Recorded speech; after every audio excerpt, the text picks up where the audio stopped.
Bismillahirrahmanirrahim. Assalamualaikum warahmatullahi wabarakatuh. Pada pertemuan keempat kuliah psikologi abnormal, materi sudah saya upload di kelas.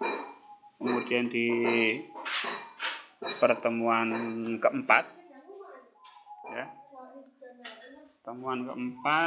kemudian silahkan dibuka untuk pemeriksaan status mentalnya. Kita buka.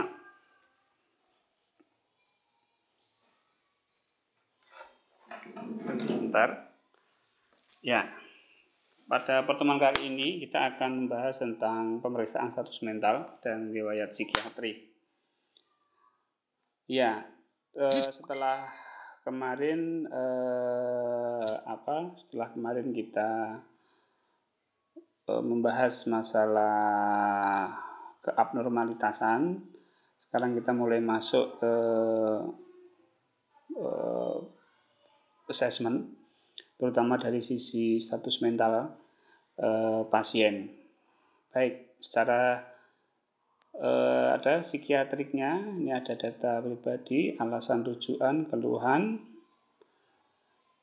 Ya, fokus kita ini pada pemeriksaan status mental. Ya, karena tugas kita lebih ke pemeriksaan status mental. Ya, tapi ya kemungkinan bisa jadi juga kita secara sekaligus merekod riwayat psikiatrik. Baik. Oke, kita bahas satu persatu dari mulai riwayat psikiatrik sampai pemeriksaan status mental. Baik, riwayat psikiatrik yang pertama adalah perkenalan dengan klien dan keluarganya. Kemudian kita catat keluhan-keluhan utama. Nah, anamnesa dimulai dengan perkenalan singkat. Jadi anamnesa ini merupakan satu bentuk wawancara dan observasi yang kita lakukan kepada baik klien maupun keluarganya. Anamnesa ada dua, yang pertama auto, yaitu untuk kita wawancara kepada kliennya, dan alo itu untuk wawancara kepada keluarganya.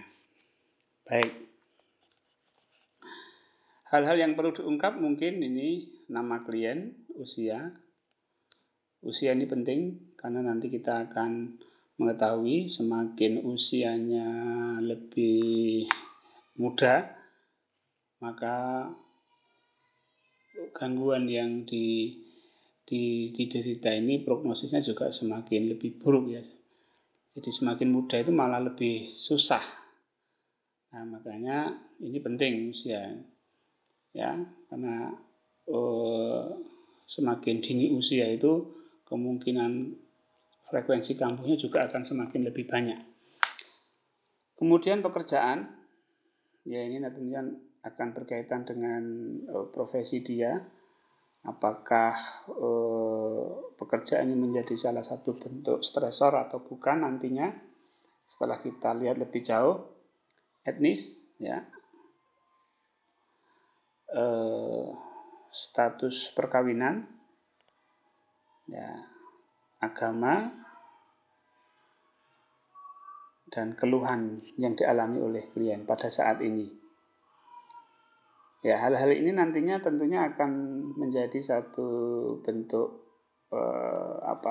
masukan untuk lebih memahami klien, ya, di mana kondisi psikologis tidak terlepas dari data keluhan utama ini. Baik. Yang kedua adalah riwayat penyakit sekarang.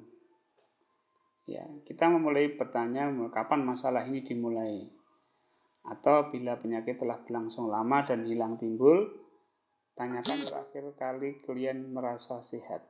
Ya, seringkali orang mengalami gangguan psikis itu tidak langsung diperiksakan. Tapi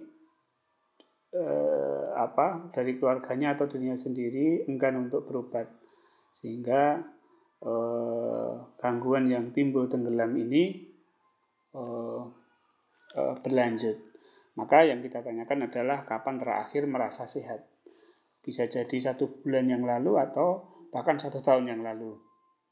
Dan kemudian yang kedua adalah tanyakan tentang faktor pencetus, ya, atau precipitating event. Kita ingat bahwa yang namanya gangguan jiwa itu, ya, gangguan jiwa itu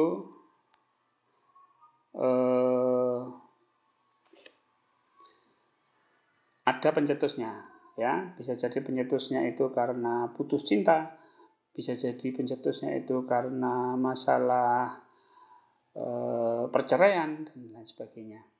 Nah, faktor pencetusnya apa? Dan dampaknya pada hubungan pribadi dan kemampuan untuk bekerja atau berfungsi dalam kehidupannya, ya. Karena faktor pencetus inilah yang menyebabkan endapan-endapan atau simpanan-simpanan bawah sadar itu keluar, ya. Jadi yang awalnya itu mungkin dia stres dipendam, setelah dipicu muncul gangguannya. Nah, ini perlu diperhatikan juga. Kemudian, apa yang menurut kalian menjadi penyebab penyakit secara keseluruhan saat kambuh? Dan apa yang menyebabkan baik itu memburuk? Ya, ini menurut klien tentunya, ya. Ya, kalau dengan klien ya kita lihat nanti gangguannya. Kalau memang dia masih bisa diajak komunikasi dengan baik, masih bisa mengingat, ya kita buat catatan. Tapi kalau memang sudah kurang bagus, ya itu menjadi satu bentuk observasi saja bagaimana dia bisa mengenali penyakit-penyakit secara keseluruhan atau saat kambuh. Kemudian pertanyaan yang selanjutnya adalah menggunakan pertanyaan terbuka, ya. Pertanyaan terbuka untuk mengetahui keluhan saat ini, misalnya, dapatkah Anda menceritakan masalah yang membuat Anda datang ke sini? Ini bentuk pertanyaan terbuka sehingga memotivasi pasien atau klien untuk lebih open lagi, ya. Dan kita memberikan kesempatan kepada klien untuk bercerita lebih banyak. Ya, kalau memang ceritanya itu sudah mulai ke barat, ke timur, ke selatan dan ke utara, ya kita jadikan bahan untuk observasi, ya. Untuk observasi, karena memang gangguan jiwa pada level-level tertentu dia logis, tapi setelah dia menceritakan satu hal yang lebih jauh lagi kemungkinan akan melenceng. Nah, itu perlu kita menjadi satu catatan, ya. Di sini juga khususnya dalam kasus psikosis, pandangan klien terhadap satu kejadian mungkin akan berbeda dengan pandangan keluarga, teman atau sumber lainnya.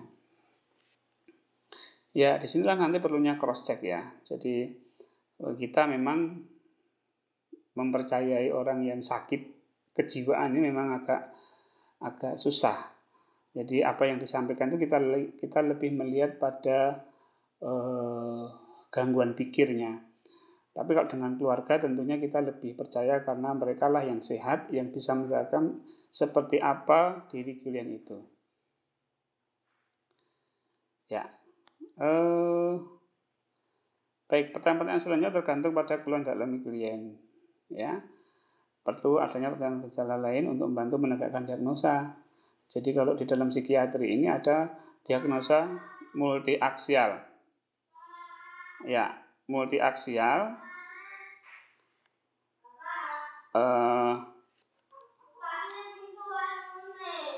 Baik, sebentar.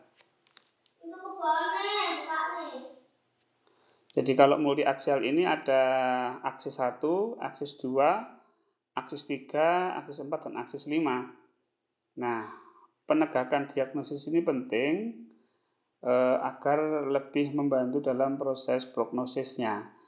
Nah, makanya gejala-gejala lain itu misalnya gejala kepribadian, gejala penyakit fisik, kemudian sosial, dan sebagainya itu harus kita catat juga. Nah, pertanyaannya juga mengikuti kriteria diagnostik. Ya, nanti tentunya seorang psikolog juga harus akrab dengan namanya PPDGJ, ya. sehingga nanti arah daripada pertanyaan itu lebih mudah. Jadi perlu belajar lagi, misalnya F9 ini tentang gangguan mental organik. Ya, tentunya nanti harus mengarah ke sana. Ya, baik. Selanjutnya adalah riwayat psikiatri terdahulu. Ya, psikiatri terdahulu. Ini terapis harus mencatat tanggal penyakit, diagnosis penanganan, kemudian perawatan di rumah sakit sebelumnya. Oke, sebentar.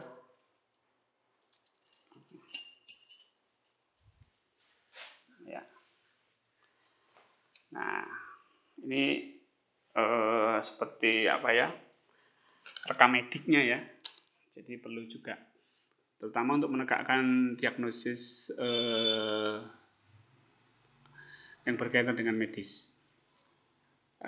Kemudian juga riwayat medis yang lain, misalnya alergi, obat-obatan yang pernah digunakan, ya. Kemudian riwayat keluarga. Nah, riwayat keluarga ini juga penting karena tentunya orang mengalami gangguan jiwa juga tidak terlepas dari faktor keluarga, ya. Terutama orang tua. Ya, terutama orang tua kalau dia masih muda, tapi kalau sudah tua biasa dengan anak atau dengan suami, istri atau pasangan hidup yang masih merawat dia. Ya. Catat usia, pekerjaan, kesehatan fisik dan jiwa orang tua dan saudara klien serta kualitas hubungan mereka dengan klien. Ya, tentunya kita akan bisa melihat sebenarnya kualitas hubungan mereka itu apa. Kalau misalnya klien itu dibiarkan hidup sendiri di rumah sendiri, tentunya kualitas hubungannya juga kurang. Tapi kalau mereka satu rumah, kemudian ada support mental dari mereka, nah tentunya ini memberikan satu penilaian kualitas yang lebih baik. Kemudian juga tentang riwayat psikiatri dari keluarganya. Ini juga penting karena rata-rata atau kebanyakan itu gangguan jiwa ini adalah faktor herediter atau yang diturunkan. Karena bisa jadi mungkin karena genetiknya atau karena faktor sosial, dia tinggal di keluarga yang mengalami gangguan jiwa, akhirnya dia mengalami gangguan jiwa. Nah, ini menjadi satu pemberat nanti ketika melakukan prognosis, ya. Prognosisnya lebih susah sembuh karena itu ada faktor keturunannya. Baik. Kemudian riwayat pribadi klien, ya, masa kecil. Ya, masa kecil ini penting, misalnya kita menganut psikoanalisa, itu ada perkembangan-perkembangan awal yang bisa menyebabkan gangguan-gangguan pada masa berikutnya. Ya, termasuk kehamilan, kelahiran, ya, kemudian siksaan emosional. Bisa jadi ayahnya seorang yang sering memarahi sampai dia merasa disakiti secara fisik, menyebabkan dia traumatik. Dan kemudian juga deskripsi lingkungan, ya. Tentunya lingkungan yang kumuh, lingkungan yang tidak mendukung dia untuk bersosialisasi, atau lingkungan yang tidak kondusif, itu bisa jadi menjadi penyebab daripada gangguan yang muncul. Jadi ini lebih ke masa perkembangan dan masa kecil. Riwayat pendidikan. Ya, riwayat pendidikan memberikan satu kontribusi. Ya, rata-rata kebanyakan yang mengalami gangguan jiwa itu adalah orang-orang yang pendidikannya lebih rendah. Tapi ya tidak menutup kemungkinan lulusan-lulusan sarjana banyak yang mengalami gangguan jiwa juga. Nah, kita melihat peristiwa yang terjadi pada saat dia mengenyam pendidikan. Bisa jadi ketika di sekolah, bisa jadi ketika dia masa-masa sekolah, ketika kuliah dia bagaimana, ketika dia menjalani masa-masa kuliah, masa-masa SMP, SMA, itu bisa menjadi satu kontribusi untuk riwayat daripada penyakitnya. Ya, riwayat pekerjaan jika sudah bekerja. Nah, kemudian riwayat hubungan dengan keluarga, kemudian riwayat penggunaan alkohol dan obat-obatan. Ya, kita sudah paham bahwa yang namanya alkohol dan obat-obatan ini sedikit banyak juga akan memengaruhi kerja saraf, nah, memberikan satu kontribusi tersendiri. Catat riwayat penahanan apakah berlanjut dengan dakwaan? Ya. Forensik. Jadi dari sisi hukum, apakah dia pernah melakukan suatu kejahatan? Ya, baik. Riwayat kehidupan sosial. Nah, kehidupan sosial. Ya, bagaimana peran dia di sosial? Apakah dia cenderung untuk antisosial? Atau dia cenderung untuk menghindari sosial? Nah, ini dicatat ya. Baik, kemudian kepribadian sebelum sakit, ya, pramorbid atau premorbid. Nah, yang namanya gangguan jiwa itu tidak muncul begitu saja. Namanya gangguan jiwa itu ada kepribadian-kepribadian yang menyebabkan dia sakit. Nah, ini yang perlu dicatat. Nah, misalnya kepribadian introvert. Ya, introvert yang over kemudian mendapatkan support keintrovertannya secara sosial, ya ini akan menyebabkan dia akan semakin introvert dan menyebabkan dia lebih mudah untuk terserang sakit. Ya, baik. Hal-hal yang mencakup sikap terhadap orang lain dalam hubungan sikap terhadap diri sendiri. Nah, menyendiri ini termasuk ciri-ciri introvert. Mood predominan, ya, jadi mood yang mendominasi gitu. Reaksi terhadap stres yang begitu tinggi, jadi sangat reaktif, mudah stres lah. Ya, mekanisme mengatasi masalah yang kurang positif atau coping behavior-nya itu kurang mampu. Ya, dia menghadapi tugas kelompok aja udah stres. Nah, ini yang menyebabkan kepribadian, ciri-ciri kepribadian yang dia mudah untuk stres atau mudah terkena gangguan jiwa. Nah, baik, sekarang kita masuk ke pemeriksaan status mental. Ya, pemeriksaan status mental, ya, penampilan dan perilaku. Nah, kita observasi nih penampilan dan perilaku. Jelaskan mengenai kesehatan klien secara umum. Ya, secara umum lah. Postur tubuhnya, ya pasti orang-orang yang sakit jiwa itu pasti posturnya juga akan berubah. Boleh dilihat orang yang terganggu jiwanya itu pasti sedikit banyak akan mengalami perubahan gangguan pada tubuhnya. Kemudian hygiene pribadinya, hygiene jadi kebersihan diri, ya, perawatan diri dari sisi pakaiannya atau pakaiannya yang aneh, ya, pakaiannya rapi atau enggak, kotor atau enggak, bau enggak enak atau bau enak, nah, pakai minyak wangi atau enggak pakai minyak wangi. Nah, ya, kemudian juga kesopanan, kontak mata, tingkat keinginan untuk bekerja sama, ekspresi wajah ini lebih nampak lagi. Biasanya orang-orang seperti ini tuh menghindari kontak mata. Ya, kontak mata, ekspresi wajah pun juga cenderung menunduk atau kurang begitu ekspresif. Atau dia ekspresinya itu lebih mengikuti pada alamnya sendiri. Tidak mengikuti alur komunikasi dari kita. Nah, kadang-kadang muncul halusinasi. Apakah dia merespon enggak halusinasinya? Kalau dia merespon halusinasinya, nah ini berarti memang gangguannya ya lebih parah ya. Baik. Catat juga jika ada tato, tindik, bekas tusukan, sayatan. Ya, ini menjadi satu bentuk kontribusi. Kemudian aktif motor yang meningkat. atau menurun.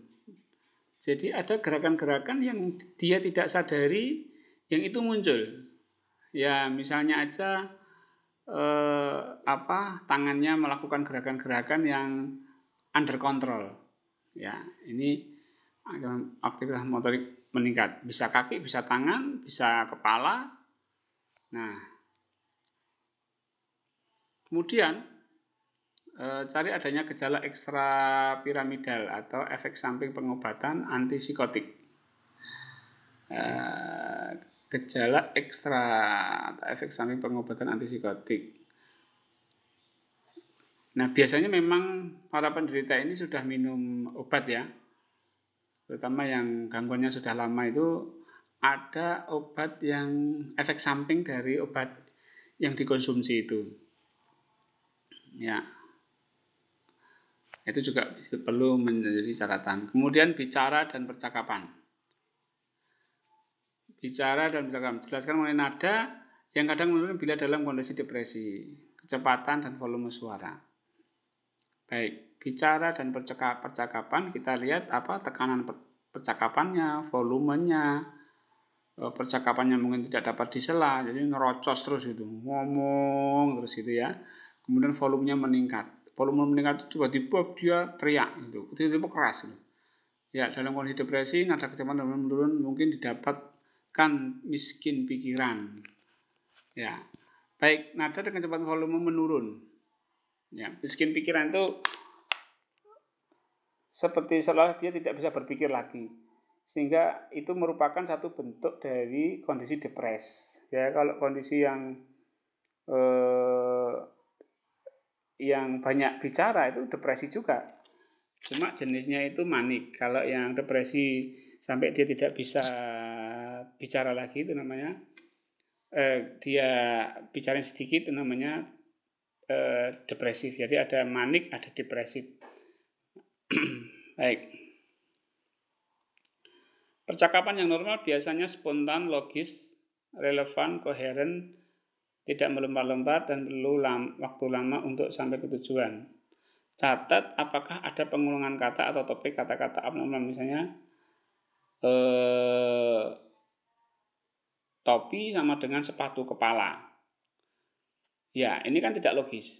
Nah, catatlah hal-hal yang kalimat-kalimat yang dia seperti ada ungkapan yang tidak logis, ya, tidak relevan, tidak koheren, melompat-lompat. Baik. Jadi intinya adalah percakapan yang tidak normal atau tidak wajar. Nah, kalau tadi masalah pikiran, sekarang tadi masalah bicara. Sekarang masalah mood, afek, emosi. Nah, afeknya tumpul. Tumpul itu artinya dia tidak bereaksi secara emosional. Misalnya kita sambut, selamat datang, silakan masuk. Ya, dia menjawabnya cuma sederhana ya. Jadi tidak ada ekspresi membalas itu, tidak ada senyumnya.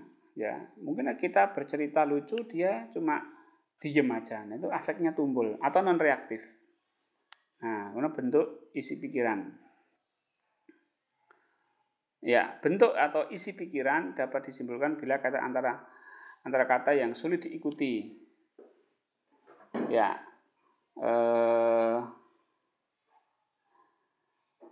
bentuk pikiran abnormal.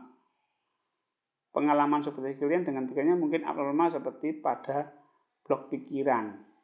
Ya, pengalaman misalnya, waduh pikiranku gelap. Wah, pikiranku ini nggak bisa lagi untuk berjalan, misalnya begitu. Nah, ini bentuk-bentuk pikiran yang dialami oleh kalian. Kemudian gangguan isi pikiran. Catat bagaimana isi pikiran terhadap rasa bersalah, putus asa. Ya, orang bersalah itu kan termasuk gangguan isi pikiran. Saya ini merasa berdosa sama orang tua saya tidak bisa membalas budi dari orang tua, sehingga jadi kesalahan di dalam, padahal orang tua sudah mengampuni dan orang tua sebenarnya tidak merasa dibuat salah oleh si anak. Ya, catat bagaimana pikiran terhadap rasa bersalah, putus asa. Nah, gangguan isi pikiran, putus asa itu juga gangguan isi pikiran. ide obsesional dan fobia. Ide obsesional, terlalu terobsesi dengan cita-citanya dia. Kemudian fobia, ketakutan-ketakutan yang tidak realistis. Nah, depersonalisasi, perasaan tidak menyenangkan, merasa dipisah, hampa, jadi depersonalisasi.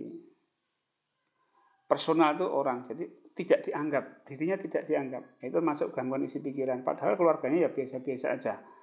Menganggap dia sebagai anak dan dirawat dengan baik. Tapi dia merasa depersonalisasi.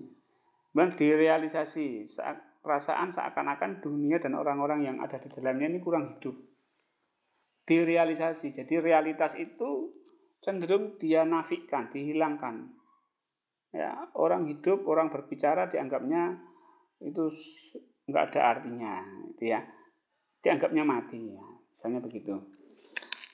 Nah, keduanya bukan psikotik, walaupun sejumlah kesan yang salah mengarah pada psikotik. Jadi dua-duanya ini belum psikotik, tapi juga bisa menandakan bahwa itu arah-arahnya ke psikotik juga. Jadi hati-hati nanti dengan gangguan isi pikiran, karena itu bisa menjadi tanda bahwa orang itu mengalami psikotik.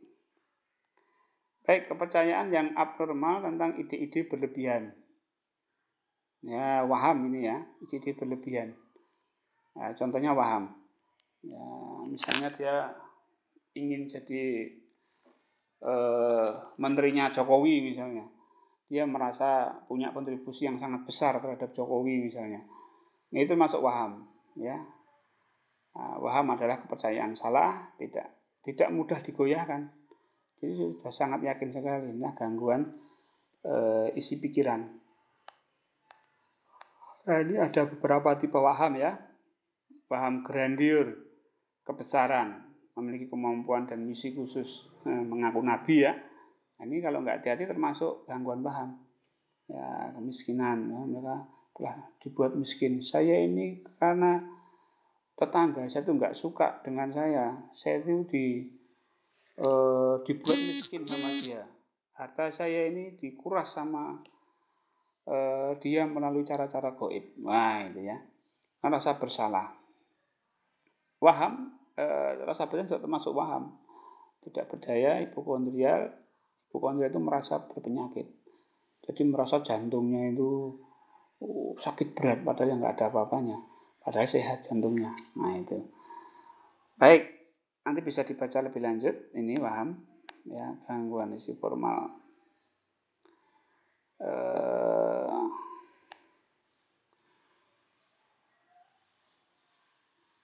Kalian tidak mengikuti susunan yang umum dalam komunikasi dan akhirnya bisa menjadi kurang berarti. Ya, ini bentuk pikiran yang abnormal, yang sudah abnormal.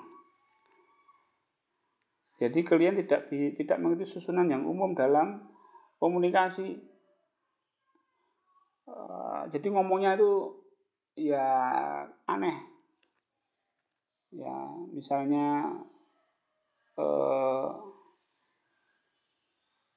saya sekarang ini misalnya kalau schizofren itu ya nanti coba dicari lagi. Ya, jadi pokoknya komunikasi yang terjadi itu tidak nyambung gitu loh. Ya, tidak nyambung. Jadi tidak umum. Bisa menjadi kurang berarti. Jadi dia baru bicara tentang rumahnya, tiba-tiba dia menceritakan tentang masa lalunya. Masa lalunya tiba-tiba dia menceritakan tentang cita-citanya. Jadi ini belum selesai sudah masuk. Jadi tidak umum lah. Ini termasuk gangguan yang pada umumnya dialami oleh schizofren. Derailment, terdapat kata-kata secara tiba-tiba dari waktu ke waktu. Yang sesuai namun tidak dalam konteks ini. Jadi derailment, jadi terdapat kekacauan kata-kata. Ya, kata-katanya itu kacau. Circumstantiality, isi pikiran jadi sama-sama dan tampak campur aduk. Blocking isi pikiran. Ya, blocking isi pikiran. Tiba-tiba dia berhenti ngalamun gini. Ya, blocking, nggak bisa berbicara lagi. Ya, Kemudian juga persepsinya. Catat segala gangguan sensor yang dimiliki. Sensitivitas terhadap suara dan warna meningkat, ilusi, halusinasi. Halusinasi itu kan ada halusinasi penglihatan. Dia melihat sesuatu yang orang lain tidak melihat. Dia mendengar sesuatu, halusinasi pendengar yang tidak terdengar. Baik. Kognisi. Catat tingkat kesadarannya. Long term memory dan short term memory. Orientasi waktu dan tempat, orang, perhatian, dan konsentrasi. Tanya aja misalnya, ini hari apa, Pak? Oh, ini hari... Padahal ini hari apa? Hari Senin ya. Tapi hari mana ini Rabu. Jadi orientasi waktunya udah hilang. Ya, catat tingkat kesadarannya. Ya, dicatat aja hal-hal yang muncul, gejala-gejala yang muncul ya. Baik, pada orang umur usia 65 tahun yang mengalami gangguan kognitif ditambahkan uji kelancaran verbal dan uji memori. Ya, uji memori ingatan dan uji kelancaran verbal, kemampuan mengucapkan kalimat-kalimat. Insight. Seberapa baik kalian mengalami kondisi mereka? Memahami. Bapak, kenapa Bapak dibawa ke sini? Saya tuh ya sehat-sehat aja kok dibawa ke sini. Nah, itu berarti insight-nya jelek. Padahal dia itu sakit jiwa. Tapi ada orang yang sakit jiwa itu insight-nya bagus. Kenapa Bapak dibawa ke sini? Untuk pengobatan, Pak. Saya ini kadang-kadang pikiran saya ini ngaco ngelantur, jadi saya ingin sembuh. Nah, ini insight-nya bagus. Insight-nya bagus. Tentunya juga cepat sembuh daripada yang insight-nya itu buruk. Apakah kalian menyadari ada yang salah? Apakah mereka pikir sebagai penyebabnya? Apakah mereka mau menerima bantuan? Catat juga keinginannya untuk mendapatkan pengobatan. Ya, jadi insight-nya itu. Pencerahan dia memahami nggak tentang dirinya sendiri. Nah, yang terakhir adalah membuat perumusan, buat ringkasan yang bertujuan untuk memberikan ikhtisar singkat dari poin-poin yang relevan dalam satu kasus. Termasuk di dalamnya adalah rincian informasi latar belakang yang relevan, kronologis, gejala yang timbul, hasil pemeriksaan status mental yang relevan. Ya, jadi dari data-data tadi kita membuat membuat ringkasan. Ya, membuat ringkasan. Dan juga diagnosis banding kalau misalnya mungkin ada diagnosisnya apa, bandingnya apa gitu ya. Jadi nanti akan lebih lengkap etiologinya, penyebab biologis, psikologis, dan sosial, masalah biologis, sosial, rencana penanganan jangka pendek dan jangka panjang. Baik, ini perumusan sementara karena tentunya akan lebih dievaluasi lagi. Ya, etiologi itu riwayat penyakit ya, etiologinya itu riwayat ya. Baik, saya kira itu. Oh ya, silahkan nanti juga itu ada formnya yang sudah saya upload juga dalam bentuk PDF. Silahkan dipelajari lagi, dibaca lagi lebih dalam lagi ya. Baik, semoga pengantar saya ini bisa membuat Anda lebih paham. Demikian, Assalamualaikum warahmatullahi wabarakatuh.